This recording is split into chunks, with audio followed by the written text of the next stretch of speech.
Eh, Selamat malam, kami dari kelompok Hypersense akan mempresentasikan hasil kerja kelompok kami, yaitu pembuatan sistem pendeteksi dini resiko hipertensi berbasis Artificial Neural Network dengan optimasi metrik recall. Sebelumnya, perkenalkan, nama saya Arvian Dirgantara dengan NIM 24116212 dan teman saya. Nama saya Herodion Krisnalani Timur dengan NIM 24116172. Oke, untuk lebih lanjut, mari kita langsung masuk ke bagian studi kasusnya. Seperti yang kita tahu, hipertensi sendiri dikenal sebagai silent killer atau pembunuh diam-diam yang merupakan salah satu krisis kesehatan kardiovaskular global yang paling mematikan dan mendesak saat ini. Berdasarkan data dari WHO, diperkirakan sekitar 1,2 miliar orang dewasa di seluruh dunia mengidap kondisi ini. Namun sayangnya, hampir setengah dari populasi tersebut tidak menyadari status kesehatan mereka akibat ketiadaan gejala fisik pada fase awal.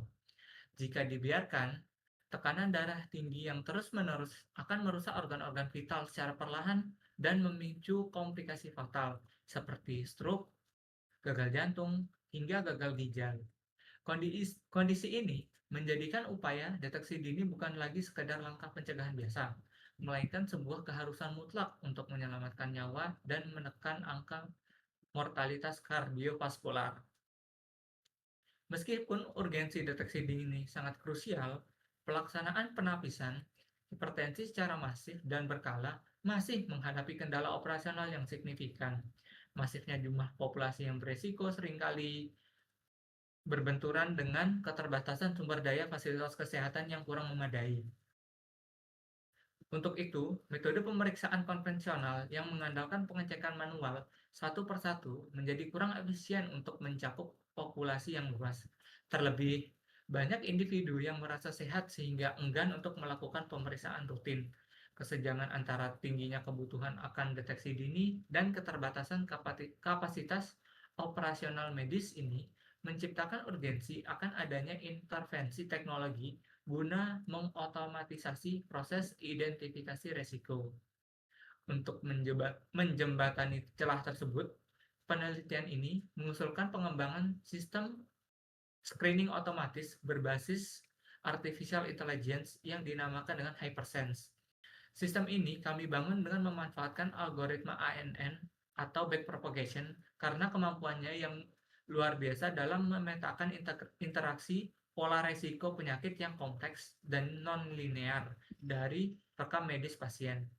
Berbeda dengan model prediksi konvensional, Hypersense dirancang secara khusus untuk lingkungan medis dengan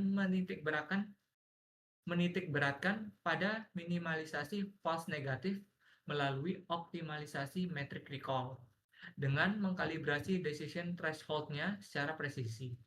Model ini diproyeksikan mampu bertindak sebagai jaring pengaman pertama yang berfungsi dengan baik sehingga tenaga kesehatan dapat memfokuskan intervensi lanjutan secara cepat dan juga tepat sasaran pada individu yang memiliki risiko tinggi. Untuk itu, kita masuk ke rumusan masalah dan juga tujuan penelitian. Kami mengambil 3 rumusan masalah utama, yaitu bagaimana merancang model ANN yang efektif untuk mengklasifikasikan risiko hipertensi dari fitur klinis seperti usia, BMI, gula darah, dan yang lain. Yang kedua, bagaimana cara menekan kegagalan deteksi pasien yang sakit melalui optimasi recall dan juga penyesuaiannya melalui decision threshold. Kemudian yang ketiga, bagaimana cara mengatasi ketidakseimbangan kelas data agar model tidak bias terhadap kelas mayoritas. Untuk itu, tujuannya membangun sistem Hypersense berbasis ANN yang mampu memetakan pola non-linear data klinis pasien. Yang kedua, memaksimalkan recall dengan menggeser decision threshold guna meminimalkan false negatifnya demi keselamatan pasien itu sendiri. Untuk yang ketiga, menerapkan teknik penyeimbangan data menggunakan SMOD agar model dilatih dengan proporsi kelas yang adil dan juga stabil. Kemudian datasetnya kami mengambil dari dataset yang dibuat oleh Ali Hasan dengan jumlah rekam medis sebanyak 100.000, sebanyak 9 kolom, dan target hipertensinya 0 untuk sehat dan 1 untuk yang mengalami hipertensi, di mana ada fitur utamanya yaitu ada gender, umur, tekanan hipertensinya, kemudian ada detak jantung, kemudian ada histori merokok, ada BMI, ada oksigen dalam darah, dan juga tekanan gula dalam darah dan diabetes. Di sini kami ada contohnya di mana ada pasien pertama dengan gender perempuan, berumur sekitar 80 tahun, tidak mengalami hipertensi, terus mengalami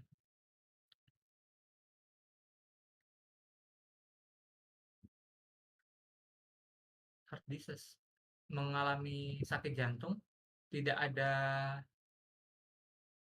riwayat merokok, BMI-nya 25,19, tekanan darahnya 6,6, tekanan gula darahnya sebanyak 140, dan tidak mengalami riwayat diabetes. Begitu dengan pasien kedua. Oke, selanjutnya saya akan menjelaskan pipeline algoritma dari Hypersense itu sendiri. Tapi sebelum masuk ke pipeline, saya akan menjelaskan algoritma apa saja yang kami gunakan untuk mengelola dataset yang ada.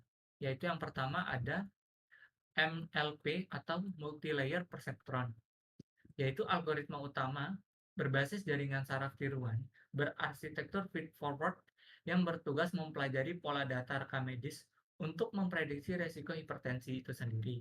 Algoritma ini bekerja dengan mengalirkan matriks data secara satu arah mulai dari input layer, kemudian memprosesnya melalui hidden layers menggunakan fungsi aktivasi ReLU untuk menemukan hubungan non-linear yang rumit antar fitur medis hingga menempatkan hasil perhitungan tersebut di output layer. Kemudian yang kedua, kami menggunakan SMOT atau Synthetic Minority Oversampling Technique yang merupakan algoritma pra-pemrosesan data yang bertugas untuk masalah ketidakseimbangan kelas pada rekam medis. Mengingat jumlah data pasien biasanya jauh lebih mendominasi pasien berisiko, alih-alih sekedar menduplikasi data yang sudah ada, algoritma SMOT bekerja dengan mencari KNN dari titik data kelas minoritas, lalu menciptakan sampel data sintesis baru di sepanjang garis imajiner yang menghubungkan titik-titik tetangga tersebut, sehingga model MLP dapat belajar dari proporsi kelas yang adil dan tidak bias terhadap pasien yang sehat. Kemudian yang ketiga ada ADAM atau Adaptive Moment Estimation. Algoritma ini merupakan optimasi yang berperan sebagai pelatih dari model MLP dengan cara memperbarui bobot-bobot jaringan untuk meminimalkan tingkat kesalahan prediksi. Algoritma ini tangguh karena mampu menyesuaikan kecepatan belajar atau learning rate secara dinamis dan individual untuk setiap parameter yang ada. Kemudian yang ketiga ada early stopping yang digunakan sebagai pengawas atau rem darurat selama proses pelatihan jaringan untuk mencegah terjadinya overfitting itu sendiri. Kemudian algoritma ini bekerja dengan memantau pergerakan metrik evaluasi pada data validasi di setiap putaran. Jika model menunjukkan perbaikan performa setelah jumlah putaran tertentu, sistem akan otomatis menghentikan siklus pelatihan dan menyimpan bobot jaringan di titik performa puncaknya.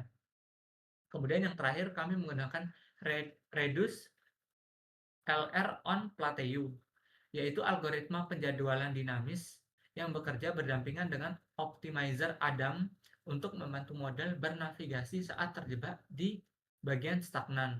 Ketika algoritma ini mendeteksi bahwa tingkat kesalahan model berhenti menurun selama beberapa iterasi, ia akan otomatis merespon dengan memangkas nilai kecepatan belajar menjadi lebih kecil, yang memungkinkan model untuk mengambil langkah pembaruan bobot yang lebih halus dan teliti. Oke, kemudian saya akan melanjutkan penjelasan mengenai pipeline algoritmanya. Yang pertama itu ada input data.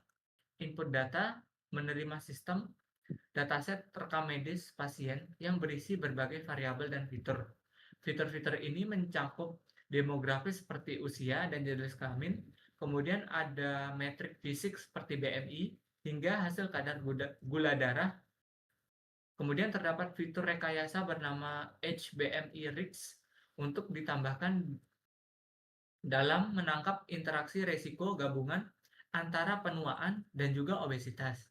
Kemudian kita masuk yang kedua, yaitu pre-processing, yaitu data meliputi pembersihan, di mana menangani misvalue atau melakukan standarisasi skala, misalnya dengan min-max scaler atau standar scaler agar seluruh fitur memiliki rentang nilai yang seragam, sehingga komputasi model menjadi lebih efisien. Kemudian yang kedua, penanganan kelas yang tidak seimbang menggunakan SMOD. Karena jumlah pasien sehat jauh lebih banyak daripada pasien hipertensi, sistem menerapkan synthetic minority oversampling teknik yang menciptakan data sintetis pada kelas minoritas agar model tidak bias dan dapat mengenali pola penyakit dengan adil. Yang ketiga, kita masuk ke modeling. Di sini, data yang telah distandarisasi tadi kemudian didistribusikan ke dalam arsitektur ANN, di mana algoritma ini memproses data melalui input layer, kemudian mengekstrasi pola-pola non-linear yang rumit melalui beberapa hidden layer. Lapisan-lapisan ini juga dilengkapi dengan teknik dropout, misalnya 0,2 hingga 0,4, yang berfungsi untuk mematikan sebagian neuron secara acak selama pelatihan untuk mencegah model terlalu menghafal data yang kita latih. Kemudian yang keempat, adanya optimasi dan juga kontrol. Di sini fungsinya untuk menjaga stabilitas dan mencegah overfitting saat model dilatih selama puluhan epoch. HyperSense dikawal oleh dua algoritma otomatis, yaitu Reduce LR on Plateau yang berfungsi untuk memotong nilai learning rate-nya ketika performa model mulai stagnan, sehingga model dapat melakukan penyesuaian bobot kembali yang lebih halus dan juga aman. Kemudian yang kedua ada early stopping untuk menghentikan proses pelatihan secara otomatis ketika validation loss tidak kunjung membaik. Dengan parameter krusial, sistem tidak akan menggunakan bobot pada saat iterasi berhenti, melainkan memulihkan dan mengunci konfigurasi bobot terbaik. Misalnya pada hasil kami dari epoch 7 sebagai versi final model. Kemudian yang terakhir ada output. Output itu sendiri menyangkut penggunaan fungsi aktivasi sigmoid untuk menghasilkan nilai probabilitas kontinu antara 0 hingga 1. Sistem kemudian mengklasifikasikan probabilitas tersebut menjadi dua luaran terakhir, yaitu normal dan berisiko hipertensi. Untuk memenuhi tujuan tersebut, yang berfokus pada pencegahan false negative decision threshold digeser dari standar defaultnya dari standar default 0,5 menjadi 0,4. Penyesuaian ini memaksimalkan metrik recall itu sendiri hingga mencapai 87% untuk memastikan sistem sangat peka terhadap deteksi resiko awal. Kemudian yang ini merupakan penjelasan tahap input dan pra-pemrosesan yang tadi. Selanjutnya, ini penanganan kelas yang tidak seimbang atau metode normalisasi data, di mana jumlah pasien sehat jauh lebih banyak dari pasien hipertensi, sehingga HyperSense menggabungkan dua teknik utama seperti yang dijelaskan pada sebelumnya, yaitu menggunakan SMOD dan juga Random Undersampler. Kemudian kita masuk ke arsitektur artificial network yang akan dijelaskan oleh teman saya, Herodion. Oke, selanjutnya pada slide ini, seperti yang telah kami sebutkan barusan, model kami itu menggunakan multilayer perceptron feed forward, sehingga data masuk lewat input layer sesuai jumlah fitur, lalu mengalir ke kedua hidden layer, seperti 80 neuron dengan drop sekitar 0,3 di layer pertama, dan 32 neuron dengan drop 0,2 di layer kedua. Fungsi antivasi yang dipakai di hidden layer adalah ReLU, sehingga model bisa menangkap pola nonlinear yang sangat-sangat kompleks. Ini penting karena hubungan usia, BMI, dan gula darah terhadap hipertensi jarang lurus sederhana. Dan pada output, satu neuron dengan fungsi sigmoid menghasilkan probabilitas antara 0 dan 1 tadi. Dropout di tiap hidden layer fungsinya mematikan sebagian neuron secara acak saat training, supaya model tidak menghafal data latih dan lebih general. Kemudian pada slide selanjutnya yaitu training model, loss, optimizer, and control adaptive. Kita menggunakan binary cross entropy yang dimana sebagai fungsi loss, karena ini kasus klasifikasi biner di antara sehat atau juga berisiko terkena penyakit. Optimizer menggunakan ADAM seperti yang sudah disebutkan tadi, yang menyesuaikan learning rate secara otomatis per parameter sehingga training lebih cepat dan stabil. Arsitektur terbaiknya 80 neuron di layer 1 dan 32 di layer 2 dengan learning rate 0,001. Kami temukan lewat menggunakan keras tuner dengan metode hyperband, jadi bukan trial error manual. Dan selama training ada 3 pengawas otomatis, yaitu ada early stopping untuk menghentikan training kalau validation loss tidak baik lagi. Kemudian ada reduce LR on plateau, memperkecil learning rate kalau misal model mulai stagnan. Kemudian tadi ada model checkpoint, menyimpan otomatis bobot terbaik. Dan setelah model terlatih itu semua, ada satu keputusan desain penting di tahap output yang masuk dalam yang sebelumnya, di slide sebelumnya, di output dan threshold tuning. Nah, ini dia. Ini bagian yang menurut kami paling menarik dari project ini. Secara default, banyak model klasifikasi pakai threshold 0,5. Tapi probabilitas di atas itu dianggap sakit dan diturunkan jadi 0,4. Pada tabelnya, di threshold 0,5, recall cuma sekitar 80%. Artinya, 1 dari 5 pasien yang benar-benar sakit itu tidak terdeteksi sama sekali. Itu berbahaya dalam konteks medis ya. Dan dari faktor tersebut, kami turunkan sedikit menjadi 0,4, kemudian recall naik ke 87%. Yang dimana nanti konsekuensinya precision sedikit turun. Yang dimana lebih banyak false positif. Tapi kami anggap trade-off yang wajar. False positif cuma berarti pasien diminta periksa lebih lanjut, sedangkan false negatifnya nanti bisa berarti pasien sakit yang lolos deteksi.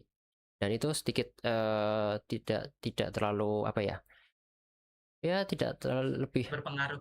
berpengaruh. Dan kemudian masuk ke hasil akhir dan bagaimana performanya di data uji. Pada bagian evaluasi performa di selanjutnya, ini dia.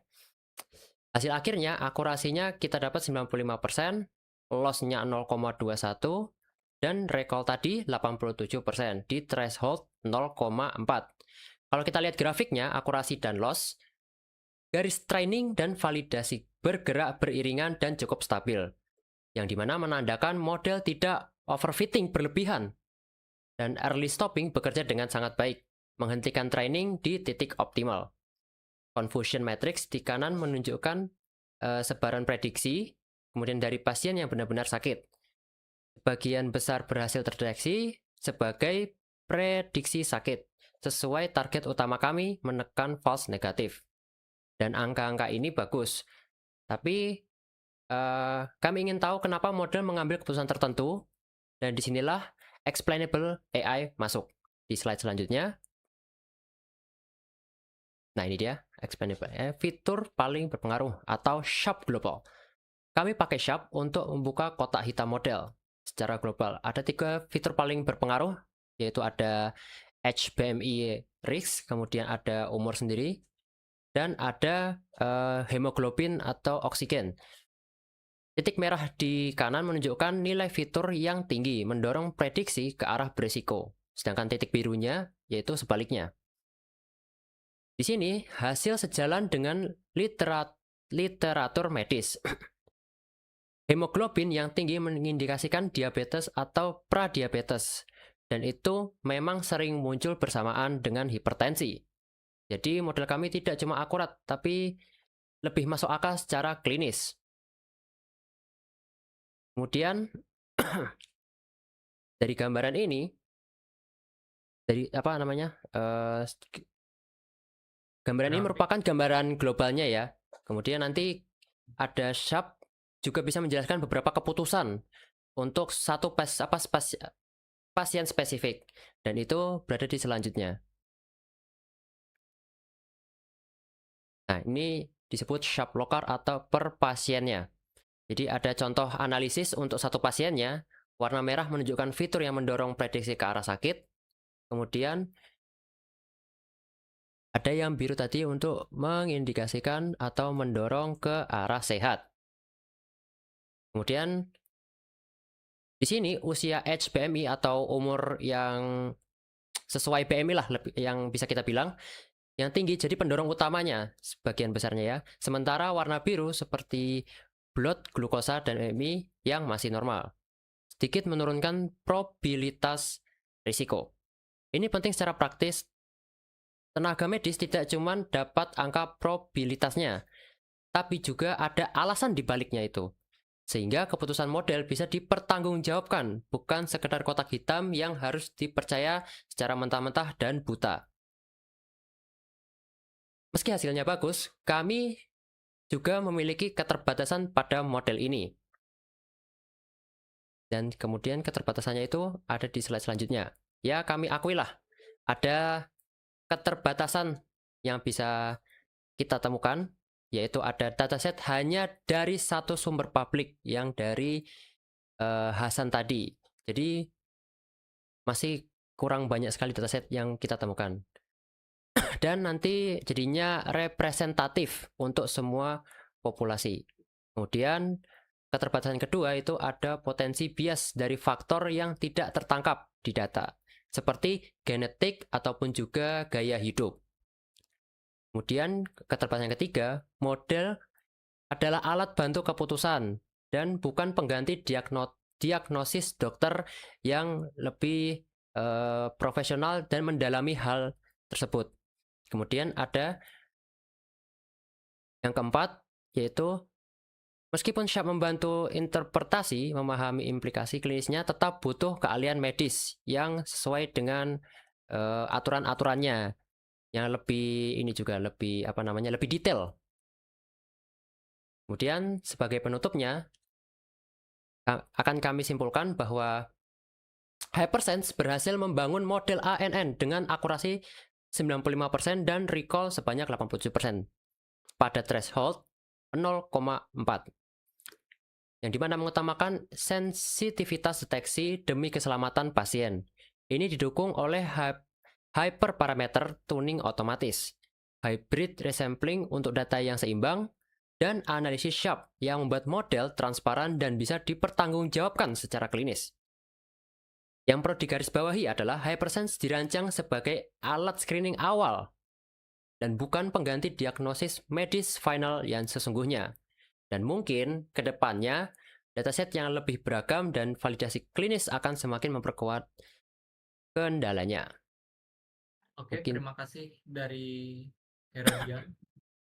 Oke, mungkin itu presentasi dari kami mengenai produk dari Hypersense itu sendiri. Seperti yang kita tahu, seperti yang dikatakan Herodian tadi, alat ini hanya sebagai pendukung awal karena kita tidak tahu bahwa banyak sekali jenis-jenis data yang lain dapat diinterpretasikan lebih detail kembali.